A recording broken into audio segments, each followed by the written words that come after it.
Indians हैं वो तो मतलब बुत परस्त लोग हैं सारे के सारे। इस्लाम पहले था या हिंदुइज्म ज़्यादा पहले पुराना धर्म है? अगर ये देखा जाए तो डेफिनेटली फिर हिंदुइज्म जो है ना वो ज़्यादा पुराना है। सच बात पूछे तो इंडियन कल्चर है ही अच्छा है, अच्छा, किस लिहाज से? बुरा है ही नहीं है। जितना प्यार मोहब्बत हिंदुस्तान के लोगों में है वो किसी भी पूरी दुनिया में नहीं है। अच्युतं केशवं रामनारायणं कृष्णदामोदरं वसुदेवं भजे कृष्णदामोदरं वसुदेवं भजे। पाकिस्तान के कल्चर की बात करें तो इस वक्त पाकिस्तान आइडेंटिटी क्राइसिस से गुजर रहा है।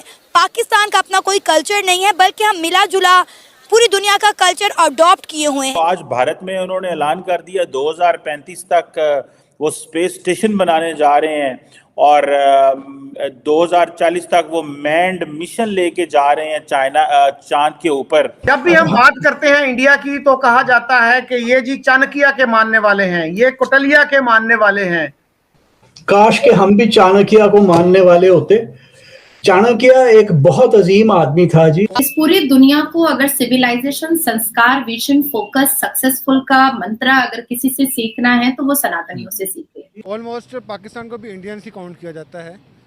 पाकिस्तान, बांग्लादेश और India, I think they are considered the same country. मुल्क के लिए भी हम ही रहेंगे। मैं तो कहती हूँ ऐसे लोगों को ना चुराहे में सजा मिलनी चाहिए, लोगों को सबक मिले कि हमारा आइन होना चाहिए। सऊदी अरब में तो मंदिर बना दी ना उन्होंने, वहाँ पे क्लब भी बन गए हैं, वहाँ पे डांस हो रहे हैं। अब पिछले दिनों में इंडिया की आई हुई थी वो, वहाँ पे वो स्मृति ईरानी, उसको मस्जिद नबी का विजिट करवाया। क्या लोग ये गफलत की तरफ पड़े हुए हैं। नमस्कार दोस्तों, जैसा कि आपने वीडियो में देखा, ये जो जर्मनी सिंगर है वो राम के भजन गा रहे हैं मोदी जी के साथ बैठ के। तो इससे पता चलता है कि जो भारतीय संस्कृति है वो कितनी तेज़ी से विदेशों में फैल रही है।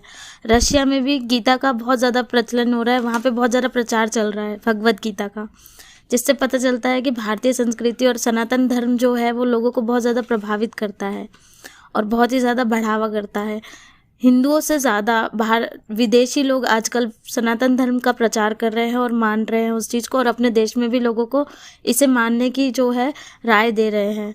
तो और दूसरी तरफ पाकिस्तान है जो इस्लाम करता है और कर्ज में डूब के बैठा है, और सारे ही दुनिया में उन्हें पूरी दुनिया में उन्हें बेइज्जती का सामना करना पड़ता है, क्योंकि वो सब जगह जाकर अपनी भीख मांगते हैं, जिसकी वजह से उनको बहुत ज़्यादा बेइज्जती का सामना करना पड़ता है। तो चलिए देखते हैं क्या रिएक्शन है इस पे पाक मीडिया का, और चलता है पाक मीडिया के। और 1990s में भारत के पास सिर्फ 2 हफ्ते का के प्रोजेक्ट चीजें परचेज करने का की रकम मौजूद थी।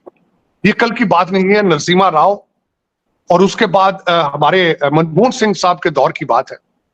लेकिन आज देखें आज के इतने 1990 से और आज के इंडिया, आज के भारत में क्या फर्क नजर आ रहा है। ये सोचना होगा कि हम कहाँ जा रहे हैं, हमारी डेस्टिनेशन क्या है। हमें जंगों से निकल के आईटी, इंफॉर्मेशन टेक्नोलॉजी पे जाना होगा। हमें सीखना होगा कि दुनिया तरक्की किस तरह कर रही है। हमें गैरिजन स्टेट से निकलकर एक्सपोर्ट स्टेट बनना होगा। हमें गैरिजन स्टेट से निकल के बच्चों को मैथ और इंग्लिश पढ़ाना होगा, वरना गुजारा नहीं है। आपने आज की जिस तरह एक मिसाल हम दे रहे थे भी कि किसी खातून के लिबास के ऊपर सिर्फ हलवा लिखा हुआ था, जिसका मतलब है खूबसूरत या मीठा होना, खूबसूरत। तो आपने किसी एक मेरा पाकिस्तानी वतन अजीज का भाई पिस्तल लेके वहां पहुंच गया, कहता मैंने अभी इसको गोली मारनी। ये किस मजहब में आपको इसकी चीज की इजाजत है कि किसी को मार के, किसी जानवर को भी मार के आप खुदा को खुश करने का आपका प्लान है? ये किस तरह पॉसिबल है? अब मैं ये समझता हूं कि अगर दुनिया के किसी मजहब में भी अगर ये चीजें चल रही हैं, you need to understand that religion. आप उसकी फिलॉसफी को समझ नहीं पा रहे हैं। और ये जो जिस तरीके से हो रहा है, और जो खास कर ये रेडिकलाइजेशन का जो आइडिया इटसेल्फ है, इट इज हर्टिंग। 1.9 बिलियन मुसलमान, आप ना सिर्फ पाकिस्तान में 1.9 बिलियन मुसलमान हैं। उनकी स्टोरियां इस वक्त मशहूर हैं। मैं एक आज सुबह मुझे पता चला है अलजायर के अंदर जो एक नई दुनिया की सबसे बड़ी मस्जिद बनाने की कोशिश की जा रही है, जिसका ठेका चाइना के पास है, और उसके बनाने के अंदर करप्शन है कि उसके नजर आ रहे हैं। कहते हैं अफ्रीका के सबसे बड़े मीनार होंगे, अफ्रीका की सबसे बड़ी मस्जिद होगी। जब वो मस्जिद को मैंने उसके देखा, साथ ही मुझे इलामा इकबाल का शेर नजर आ गया कि मस्जिद तो बना दी पल भर में ईमान की हरारत वालों ने, मन अपना पुराना पापी है बरसों में नमाजी बन न सका, मनों के अंदर चोर है मन हमारे काले हैं, मस्जिदें बना के हम समझते हैं कि शायद हम खुदा की खुशनुदी ले लेंगे। तुम किस तरीके इंडिया जो है ना वो इस वक्त एक सुपर सीट कर रहा है दुनिया में, ठीक है। अब ये जो अमेरिकन ब्लॉक है, वेस्टर्न ब्लॉक है, ये सारा इंडिया के सपोर्ट में है, इंडिया के फेवर में है। ये जितने अवार्ड्स वगैरह हैं, यूनाइटेड नेशन है, ICJ है, जितने इदारे हैं ये वेस्टर्न वर्ल्ड के अंडर में आते हैं, ठीक है। ये रशिया को क्यों नहीं करते हैं, चाइना को क्यों नहीं करते हैं? तो वो एक दूसरी इंडिया की अपनी एक इम्पोर्टेंस है, दुनिया की तीसरी बड़ी इकनॉमी है, सबसे बड़ी जमहूरियत है, ठीक है। तो उनका एक मुकाम है दुनिया में।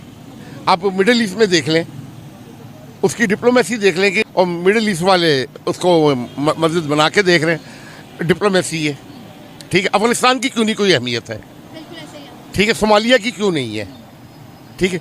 ये आज की दौर में ये जो गरीब, पसमानदा, जाहिल, भिखारी जो ममालिक है ना, ये दुनिया ने इनको आउट कर दिया। इनके पासपोर्ट पे नो एंट्री का वो लग गया है धब्बा, ना वीज़ा मिलता है ना कुछ मिलता है, ठीक है। पूरे मिडिल ईस्ट से पाकिस्तानी लेबर को निकाल कर हमारी लेबर जो है ना स्किल्ड नहीं है, ठीक है। वो स्किल्ड लेबर ले रहे हैं, इंडिया से मिल रही है, बांग्लादेश से मिल रही है, चाइना से मिल रही है, कोरिया से मिल रही है, हम लोग फारिग हो रहे हैं, ठीक है। इंडिया जो है ना हर मामले में आगे जा रहा है। दुनिया की सबसे बड़ी जो IT एक्सपोर्ट इंडस्ट्री है वो इंडिया के अंदर है, ठीक है। तो टूरिज्म में अरे हर शोबे में वो आगे जा रहा है। ये वो अवार्ड डिजर्व करते हैं? सर इसमें डिजर्व पे तो किसी को कोई चीज़ नहीं मिलती, इसमें डिजर्विंग की बात नहीं है, ये उसको फेवर करने की बात है। फेवर कैसे? हाँ सर, वो इंडिया की इतनी बड़ी मार्केट है। अगर हम देखें ना तो कोई भी कंट्री क्राइसिस में होती है, फॉर एग्जांपल तुर्की क्राइसिस में था तो उसकी हेल्प की, श्रीलंका क्राइसिस में था उसकी हेल्प की, अफगानिस्तान, बांग्लादेश, हिस्ट्री उठा के देख ले। जब से बना है कभी क्राइसिस में नहीं आया है। उनको अगर कोई क्राइसिस आई है तो उन्होंने खुद फेस किया, दुनिया से उन्होंने हाथ नहीं फैलाया है, ठीक है। ये भी तो एक कैरेक्टर तो देखे ना, एक नेशनल कैरेक्टर भी तो देखे। IMF के पास वो गए थे 90s में, बहुत पहले, ठीक है, मगर उस पर डिपेंडेंट नहीं थे, ठीक है। उन्होंने वो महात्मा गांधी का, नेहरू का, इनका फार्मूला लेके आज तक वो चले और आज इस मुकाम पे पहुंचे, ठीक है।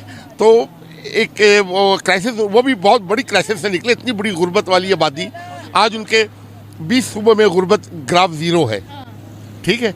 उनके पास इतने रिसोर्सेज हैं कि एग्रीकल्चर सेक्टर को, इंडस्ट्रियल सेक्टर को वो फुल सब्सिडी दे रहे हैं, बिजली में, गैस में, ठीक है। इस वजह से उनकी प्रोडक्शन बढ़ रही है, आमदन बढ़ रही है, एक्सपोर्ट बढ़ रही है। और दूसरा ये जो पीस कमेटी की आपने बात की है कि इंडिया इतनी बड़ी मार्केट है, वेस्टर्न वर्ल्ड की तमाम प्रोडक्ट, तमाम इंडस्ट्री इंडिया के अंदर काम कर रही है, ठीक है। पूरी दुनिया को इंडिया से ना बेनिफिट मिल रहा है, ठीक है।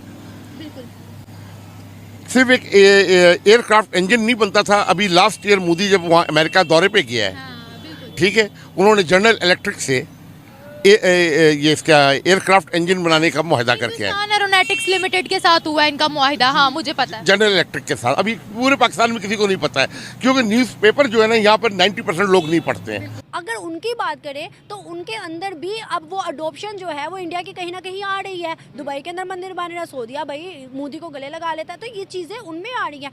क्या मुस्लिम सिर्फ पाकिस्तानी है जो कि खाली पाकिस्तान को टारगेट किया जाता है? जी नहीं, पाकिस्तान के अलावा भी सारी दुनिया में मुसलमान पाए जाते हैं, मगर जो बेसिक कॉन्सेप्ट ये है कि हम प्रॉपर मुसलमान बने कब हैं। हमने कब जो है ना वो इस्लामिक किरदार को अपनाया है, हमने कब जनाब जो है ना वो दुनिया को बताया कि हम वाकई एक मुसलमान हैं। अल्लामा इकबाल ने, कायदे आज़म ने जो एक इस्लामिक वतन का जो देखा था ख्वाब, क्या हम लोग उस पर पूरा उतरते हैं? अगर हम लोग पूरा उतरते हैं फिर तो वो लोग हमें कंसिडर करें कि हैं yes they are the Muslims. और अगर देखा जाए तो जो बाकी लोग इस्लाम की जो तरवीज हुई है वो सिर्फ इसलिए हुई है कि जनाब जो है ना उनकी एक अलग कैटेगरी थी।